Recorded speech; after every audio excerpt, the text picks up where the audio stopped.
Hello mga kachika! Usap-usapan nga ngayon sa social media ang mag-asawang Mikey Morada at Alex Gonzaga dahil nga sa kanilang ibinahagi sa kanilang social media account kung saan ang lahat nga ay mangyak-ngyak sa kanilang napakalaking balita.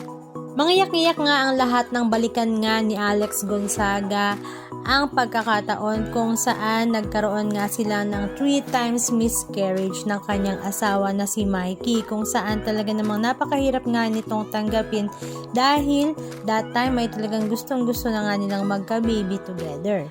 But with faith to the Lord ay talaga namang naging answered prayer na nga ito, at syempre with the support ng kanyang buong pamilya. Yes, you heard it right. Inamin na nga ni Alex Gonzaga at ibrinod ka sa buong madlang people at mga netizens na finally ay buntis na nga siya sa kanilang panganay ng kanyang asawa na si Mikey. Ang kanyang caption ay, "After almost 6 years of marriage and 3 heartbreaking losses, we never lose faith and continue to surrender everything to the Lord. While preparing for IVF, the Lord Jesus blessed us with a natural pregnancy. We want to thank everyone who prayed with us, hoped with us, and supported us through this journey to becoming parents. By God's grace, our prayers have been answered and we are finally going to be mommy and daddy.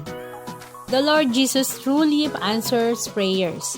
Please continue praying with us for a safe and healthy pregnancy until the baby arrives."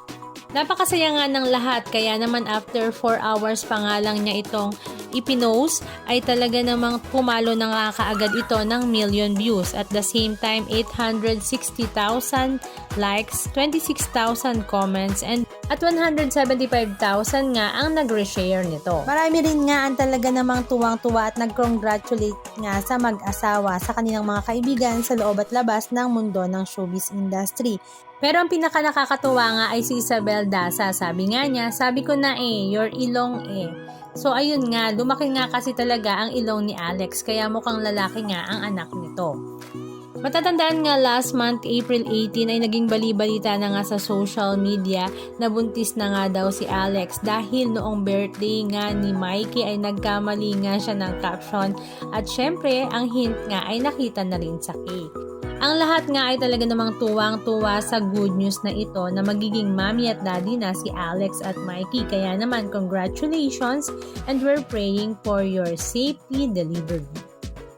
Anong masasabi nyo mga kachika? Just comment down below. And please don't forget to subscribe. Thank you!